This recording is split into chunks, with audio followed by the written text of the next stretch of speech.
What's up everyone, my team Joni is back and this video is for educational purposes only and I will discuss the form of contract under Article 1356 to 1358. Article 1356 says that contracts shall be obligatory in whatever form they may have been entered into, provided all the essential requisites for their validity are present. However, when the law requires that a contract be in some form in order that it may be a valid or enforceable, or that a contract be proved in a certain way, that requirement is absolute and indispensable. In such cases, the right of the parties stated in the following article cannot be exercised.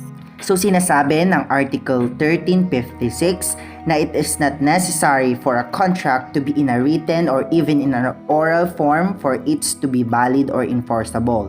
Basta they can provide all the essential requisite, which is the consent, object, and cause in present para maging valid and enforceable ito. But if the law requires that a certain contract must be in a formality or a certain form for it to be valid and enforceable, so you should acquire for that certain requirement because it is necessary or indispensable. So if the certain formality is not present, so the article cannot be exercised. So let's just define first what is a form of contract.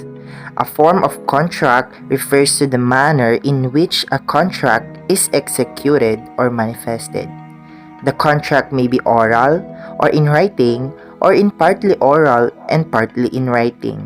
It may be expressed when the parties expressly set forth their intentions, or implied when their intention may be inferred from their actions or conduct.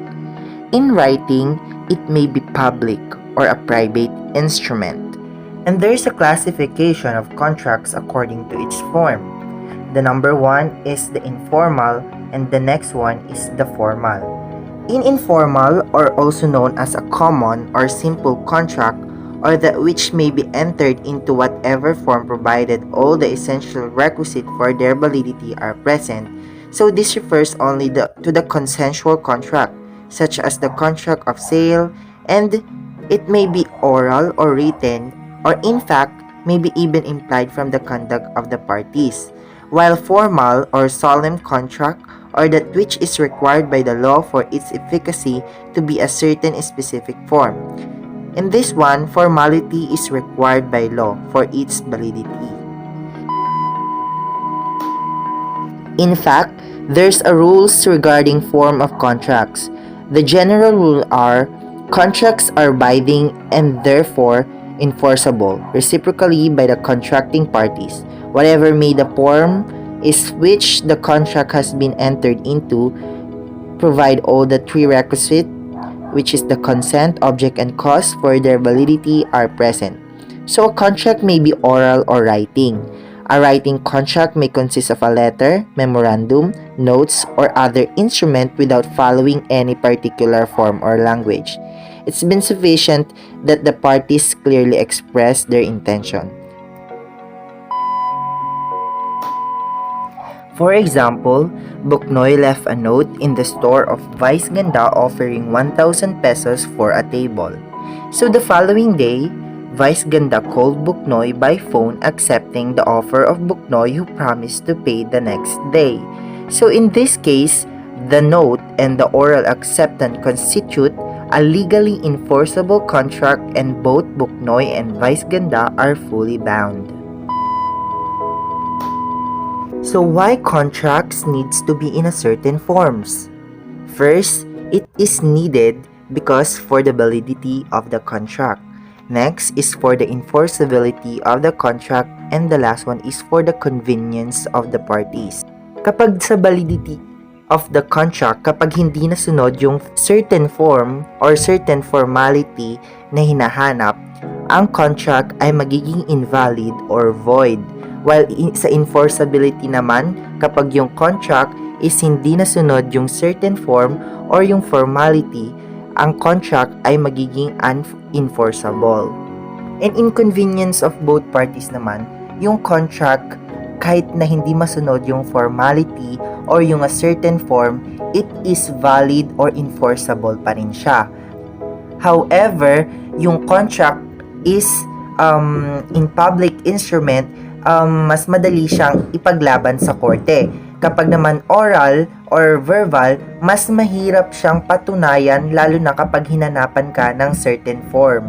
Kasi 'di ba, mahirap namang ipaglaban or patunayan yung isang kontrata kapag ito ay verbal or oral lang. So, let's give some example for those contracts that needs to be in a certain form, and let's first go to the validity. So, kapag yung contract is hindi nasunod yung certain formality na hinahanap, ang kontrata ay magiging void at invalid. So, ang first example po natin ay ang donation of personal property whose exceed the value of 5,000. So, in this part, yung formality niya or yung certain form niya is must be in the writing.